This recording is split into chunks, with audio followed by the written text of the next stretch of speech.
Donc, on va voir maintenant le chapitre 2 qui s'intitule Arithmétique. Alors, le début est facile. Bon, ça se corse un peu à un moment donné, mais enfin, ça reste quand même tout à fait abordable, sachant que les raisonnements d'arithmétique sont assez particuliers. Ça ressemble à rien de ce que vous avez fait en analyse ou algèbre ou autre cette année ou les années précédentes. Donc, c'est en ça que c'est intéressant, c'est que si vous avez des lacunes ou autres, bah, tout est effacé puisqu'on repart à zéro. Donc, on va commencer bien sûr par donner quelques définitions. Alors, on va commencer par ce qu'on appelle la divisibilité dans Z. Donc, qu'est-ce que ça veut dire que A divise B? C'est ce qu'on va définir ici. Donc, A et B, ce sont des entiers relatifs, hein. Donc, c'est Z, hein, l'ensemble des entiers relatifs. Donc, ce sont les entiers qui sont à la fois, enfin, ce sont les entiers qui sont positifs et aussi les entiers qui sont négatifs, hein. C'est ce que contient grand Z. Et grand N, l'ensemble des entiers naturels, c'est l'ensemble des entiers positifs ou nuls, je vous rappelle. Donc on dit que A divise B, bah, s'il existe un entier relatif K tel que B égale AK. Et on note A divise B avec la barre verticale, comme c'est écrit ici. Petite barre verticale. Bon, on peut la mettre un peu plus grande, mais elle est bien verticale. Bien. Alors, mathématiquement, ça s'écrirait si AB est dans Z carré. Donc Z carré, ça veut dire que c'est en fait une notation simplifiée qui correspond à l'ensemble Z croix Z. Et Z croix Z, pourquoi? Parce que le premier Z concernera A, c'est-à-dire que A, il appartient à Z, croix Z, c'est-à-dire que le B, il appartient à ce qui est après la croix, donc c'est dire à Z aussi. Et donc Z croix Z, eh bien, ça se note Z carré, c'est quand même plus simple. Voilà, donc A divise B, ça veut dire qu'il existe K dans Z tel que B égale à K. Donc ça, il faut vraiment le connaître par cœur, parce qu'on va l'utiliser beaucoup de fois dans ce chapitre. Alors, on dit aussi que B est un multiple de A. Il y a deux façons de s'exprimer. A est un diviseur de B ou B est un multiple de A ou A divise B. Alors, quelques cas particuliers. Donc, tous les entiers relatifs non nuls sont des diviseurs de zéro. Donc, tout le monde divise zéro, en fait, puisque zéro, c'est n'importe quoi fois zéro. Donc, ça rentre dans le cadre de la définition. Bon, c'est des cas particuliers, c'est pas très, très intéressant. Et 0, il divise personne sauf zéro. Voilà, bon, une fois que c'est dit, on ne va pas y revenir parce qu'on vraiment, c'est des cas particuliers qu'on n'utilise pas, cette année en tout cas. Donc, quelques propriétés importantes. Alors, qu'est-ce qu'on va dire dans ces propriétés? Bah, une première propriété de transitivité, bah, c'est assez naturel, hein. Si A divise B et B divise C, c'est ce que signifie cette écriture, hein. Si A divise B et si B divise C, alors A il va diviser C. Alors, ça vaut le coup de faire la démonstration ici, puisque c'est assez formateur, ça utilise la définition qu'on a vue de la divisibilité précédemment.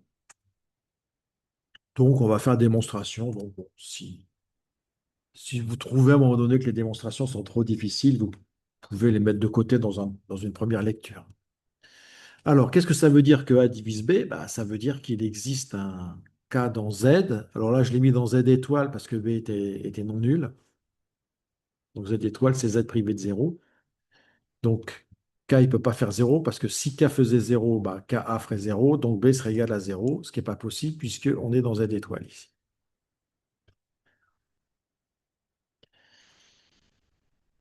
Voilà, donc après, on va traduire la deuxième hypothèse B divise C. Donc, il existe, alors je ne l'ai pas appelé K, je l'ai appelé P, tel que C égale BP.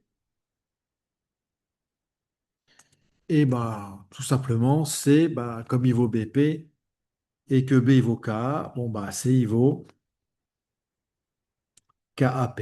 Voilà, on a remplacé le B par KA.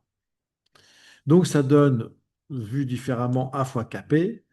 Étant donné que K et P sont tous les deux dans Z étoile, bah, KP et aussi dans Z, forcément, hein. Le produit de deux éléments de Z est dans Z, donc ce qui prouve que A il divise C. Voilà, donc ce n'est pas très difficile comme démonstration.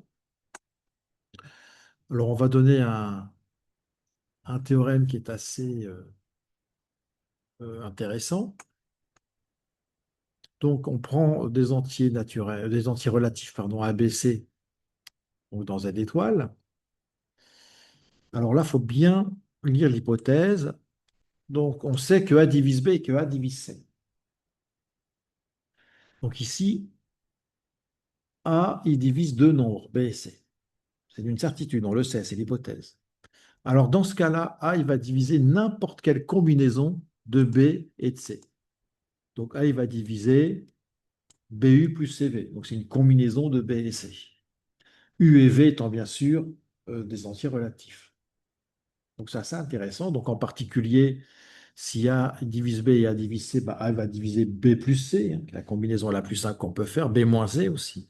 2B plus 3C, 5B moins 8C, voilà, n'importe quelle combinaison bah, avec des coefficients dans Z, hein, bien sûr. Bien, alors on peut faire la démonstration, elle est vraiment elle est très, très facile. Donc on va dire on va traduire ce que ça veut dire que A divise B, bah, ça veut dire qu'il existe K tel que B égale KA. Qu'est-ce que ça veut dire que A divise C? Bah, même chose, je l'ai appelé P aussi, hein, le deuxième. Et puis bah, on va prendre une combinaison linéaire donc, de B et C. Donc on va prendre U et V dans Z. Bon, on l'avait déjà écrit dans l'énoncé, donc je ne l'ai pas réécrit ici. Donc, je calcule BU plus CV en remplaçant B par KA et C par PA. Donc j'obtiens cette égalité. Je vais bien sûr mettre A en facteur. Or, KU, PV sont dans Z. Donc, bah, la combinaison linéaire KU plus PV aussi.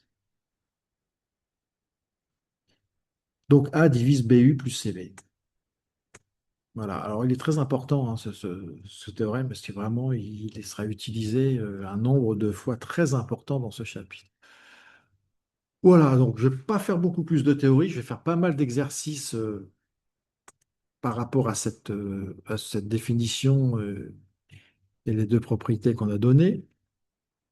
Donc, une question à laquelle il faut déjà savoir répondre, c'est trouver tous les entiers relatifs n, tels que n plus 5 divise 6. Bien. Alors, c'est assez simple lorsque, à droite, ici, on a un nombre fixé qu'on connaît, comme 6. Parce que les diviseurs de 6, ben, on les connaît, hein. Ben, vous avez 1, 2, 3 et 6. Alors ça, c'est les diviseurs positifs. Il y a aussi les diviseurs négatifs, hein. Ben, ce sont les mêmes avec un signe moins. Moins 1, moins 2, moins 3, moins 6. Donc, dans la solution, on va rédiger de la façon suivante. Donc, les diviseurs, alors comme on est dans Z, ils nous ont demandé donc, tous les n dans Z. Donc, c'est pour ça que les diviseurs de 6, on les prendra à la fois les diviseurs positifs et négatifs. Il faut bien lire l'énoncé. Donc, les diviseurs dans Z de 6, bah, ça a déjà dit, donc on les a réécrits. Donc, finalement, n plus 5, il n'a que quelques possibilités, hein. Soit il vaut moins 6, soit il vaut moins 3, moins 2, moins 1, 2, 3 ou 6. Bien. Et nous, ce qu'on veut, ce n'est pas n plus 5, mais c'est n. Donc, on va poursuivre notre tableau en écrivant une colonne, une ligne en plus, dans laquelle on va marquer les valeurs de n qui correspondent. Donc, si n plus 5 vaut moins 6, bah, n, il vaut bah, moins 6, moins 5, hein, c'est-à-dire moins 11. Et on continue comme ça avec toutes les autres valeurs de n pour obtenir toutes les valeurs de n qu'on souhaite. Donc la réponse de cet exercice sera bah, finalement les solutions sont bah, moins 11, moins 8, moins 7, etc. Voilà, donc ce n'était pas très très dur. Donc on va faire un autre petit exercice. Ah, donc là, plus intéressant, c'est le même en fait, mais sauf qu'à droite, on a plus 6, mais on a 3n moins 17. Donc ça, c'est un peu plus gênant parce que bah, ce n'est pas un nombre concret, puisqu'il dépend de n. Donc les diviseurs de 3n-17, bah, c'est un peu compliqué à exprimer ça. Ça dépend de n. Donc on va avoir recours à une petite astuce qui est le cœur finalement de cette première partie. Donc on va utiliser le théorème de la combinaison linéaire. Donc n plus n-4 pardon, divise 3n-7. Ça, c'est l'hypothèse. Et l'idée géniale, c'est de rajouter que n-4, il divise n-4, ce qui est la vérité de la palisse. Ça, c'est toujours vrai. A, il divise toujours A. Et donc, vous remarquez, on est exactement dans les conditions du théorème. On a un même entier à gauche et deux entiers différents ici à droite. Donc, c'est le cas ici. N-4, il est écrit en noir. Donc, n-4, il va diviser n'importe quelle combinaison linéaire de 3n-17 et n-4. Donc, je pourrais celui-là multiplier par 2, celui-là le multiplier par 7, on fait ce qu'on veut. Mais en fait, on va prendre une combinaison linéaire qui nous intéresse en particulier, puisque notre rêve, ce serait d'avoir un truc avec divise un nombre concret. Donc, ce serait de faire disparaître les n.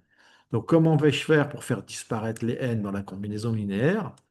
Bah, 3n-17, je vais le multiplier par 1. Et 3n et n-4, je vais le multiplier par moins 3. Comme ça fera apparaître moins 3n. Et quand on va le développer, les n, ils vont se simplifier. Ce qu'on a fait ici. Donc 3n-17, on l'a multiplié par 1, n-4 par moins 3. Et quand vous développez ceci, ça nous donne 3n-17 moins 3n plus 12. Donc ça nous donne les 3n et moins 3n s'éliminent. Il nous reste moins 17 plus 12, ça fait moins 5. Voilà.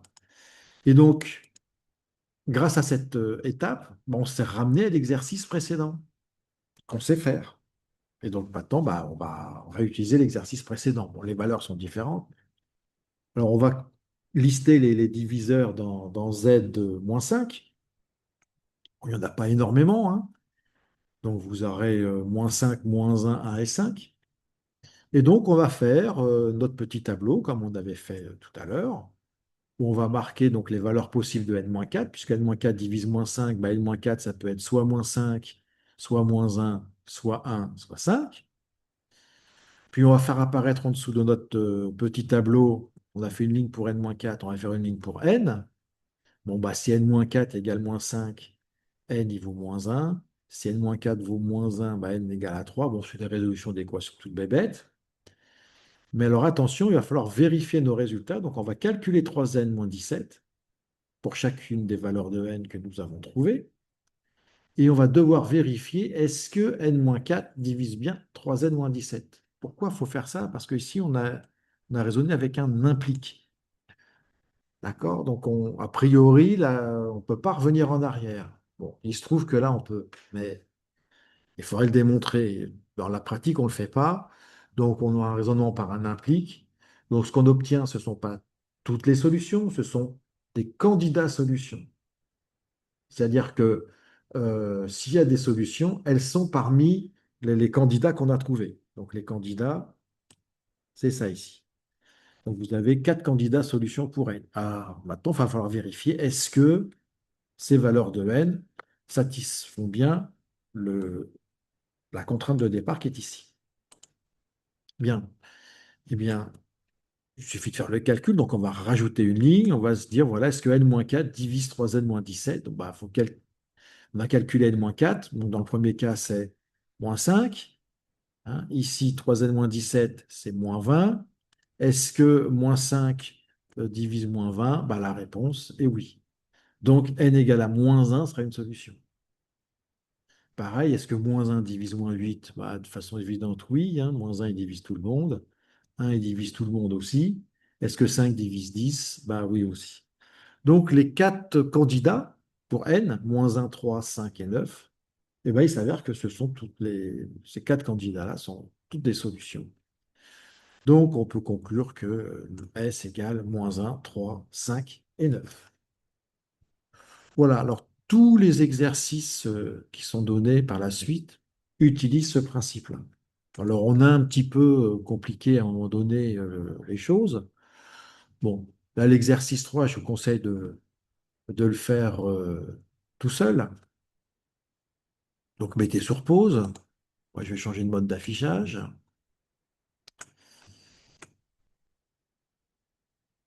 Voilà. Mettez sur pause et faites-le.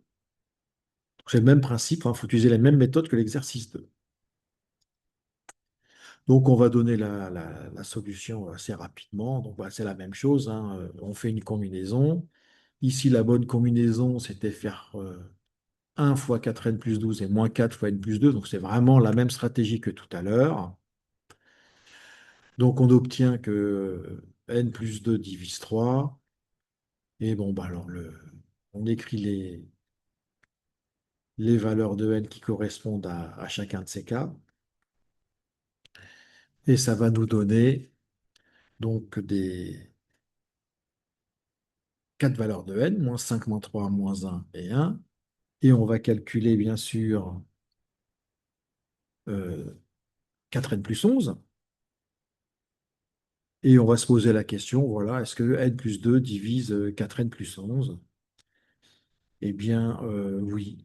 Parce que moins 3 divise moins 9, moins 1 divise moins 1 divise 7, S et 3 divise 15. Donc, on a l'ensemble des solutions. Voilà. Donc, on va faire la même chose pour l'exercice 4. Donc, je m'emballe un peu, hein, mais je vais accélérer. Donc, ne regardez pas la solution, hein, passez directement à la pause et faites-le. Donc, c'est le même exercice.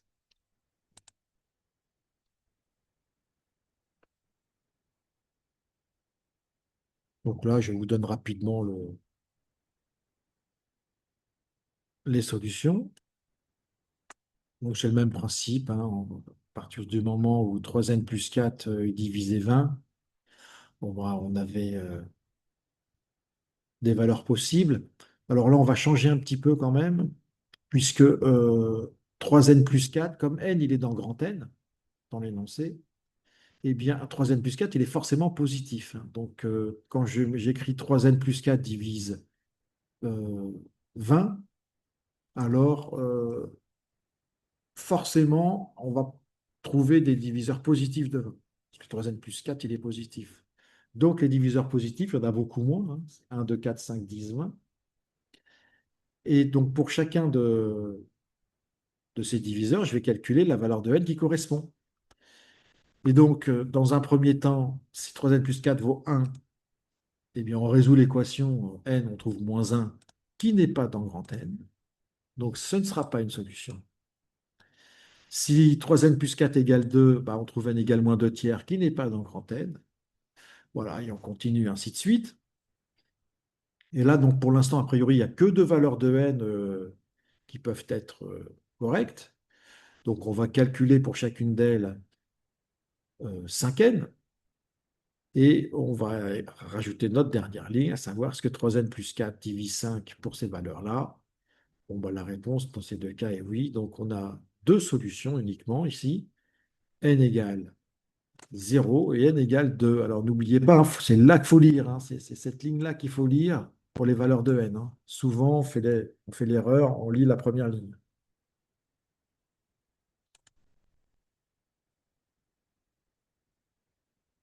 Bon, on va poursuivre nos petits exercices. Alors, ici, on nous dit, voilà, a divise n carré plus 7n plus 27 et a divise n plus 4. Il faut montrer alors que a divise 15. A priori, ce n'est pas du tout évident. Donc, c'est la même idée. On a A divise, donc on va pouvoir faire une combinaison. On a A divise B, A divise C, donc on va pouvoir dire que A divise BU plus CV. L'intérêt, c'est qu'on va pouvoir prendre U et V quelconque, hein.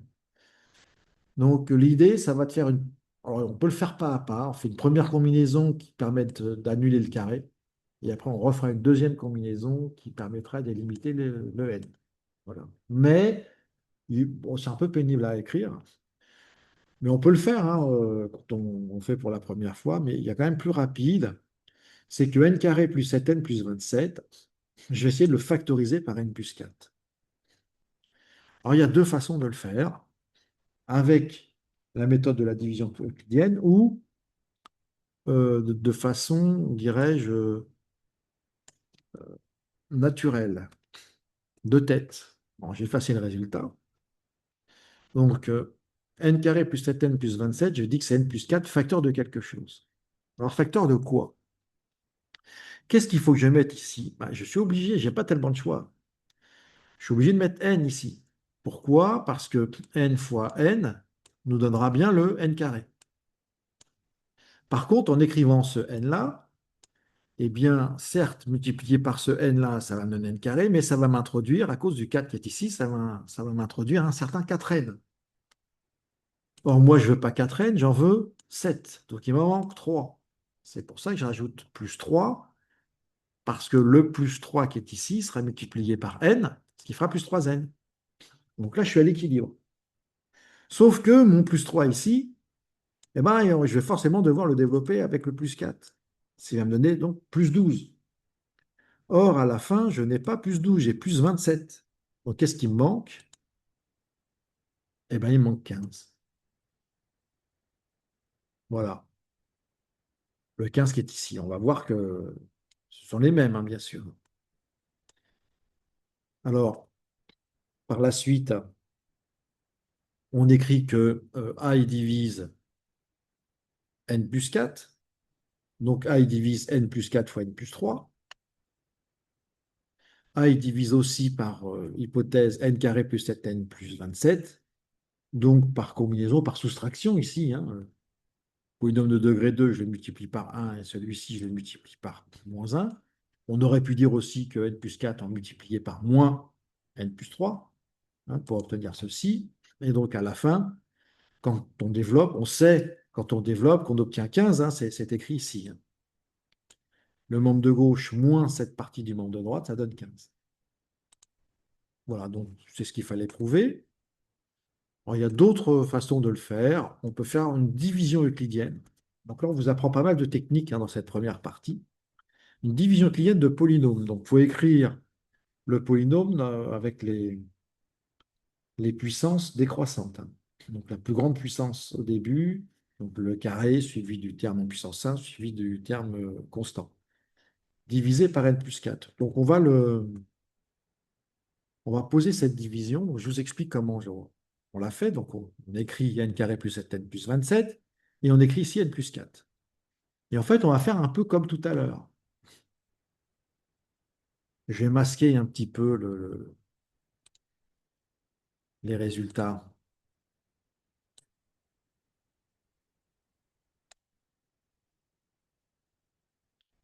Voilà. Donc, on commence par dire, donc il faut regarder toujours les termes de plus haut degré. Donc, j'ai n, par quoi faut-il que je le multiplie pour obtenir n carré? Bon, la réponse est bien sûr par n. Donc maintenant, je fais cette multiplication, n fois n plus 4, bah, ça me donne n carré plus 4n, et je vais devoir le retrancher du terme précédent. C'est pour ça que j'écris un moins avec des parenthèses. Donc on fait n carré plus 4n, qu'on écrit, on l'écrit, on met des parenthèses autour et on rajoute le moins. Alors on fait le calcul, bah, ça va me donner n carré moins n carré, il y a plus d'n carré. 7n moins 4n, ça va me donner 3n. Et 27 moins rien, ça me donnera 27. Maintenant, alors je l'écris un peu tôt, mais bon, c'est pas grave.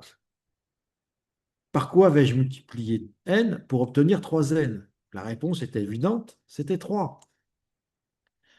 Donc, ce que je vais faire, je multiplie donc le 3 qui est ici, je le multiplie par n plus 4. Ça va me donner 3n plus 12 que je mets entre parenthèses. Je mets le signe moins devant pour bien exprimer, on va faire une soustraction. 3n moins 3n, il n'y a plus de n. 27 moins 12, bien sûr, ça va nous donner 15. Voilà, donc cette division euclidienne nous permet d'affirmer que n carré plus 7n plus 27, c'est bien n plus 4 fois n plus 3 plus 15. Donc si ça tombe juste, le reste est nul. Donc ça tombe pas juste, hein, c'est-à-dire que ce n'était pas factorisable par n plus 4, hein, ce polynôme. Voilà, donc là, je vous ai un peu tout dit. Il n'y aura pas grand-chose d'autre à dire. Donc moins un et 1, bon, bah, ça divise tous les entiers relatifs. On va refaire une petite propriété, toute simple. Si A divise B, B divise A, alors A égale B. Bon, alors j'ai écrit la démonstration. Vous pouvez la lire si vous voulez. Elle n'est pas très très dure, hein. Je traduis tout simplement les hypothèses. On obtient à un moment donné que KK' égale 1. Bon, bah, quand on a un produit d'entier qu'il faut 1, ça veut dire que les deux valent 1 ou les deux valent moins 1. Comme on était chez les entiers naturels, bah, forcément KK' valent 1. Voilà. Alors, je vous ai mis une série d'exercices, hein. Bon, moi, je vais m'arrêter, hein. Je vais vous laisser les faire. Donc, bon, il y a quelques vrais-faux sur les diviseurs, etc. Et d'autres exercices qui reprennent ce qu'on a vu précédemment, hein, avec la solution, bien sûr. Donc, je ne vous les affiche pas là parce qu'il y a la solution. Bon, vous regarderez. Et donc, entraînez-vous bien pour que ça soit un peu fluide et que vous ayez l'habitude, surtout avec cette histoire d'écriture ici, qu'on obtient de deux façons, soit en le faisant de tête, soit en posant la division euclidienne, comme on a fait ici. Voilà, bah, je vous souhaite bon courage.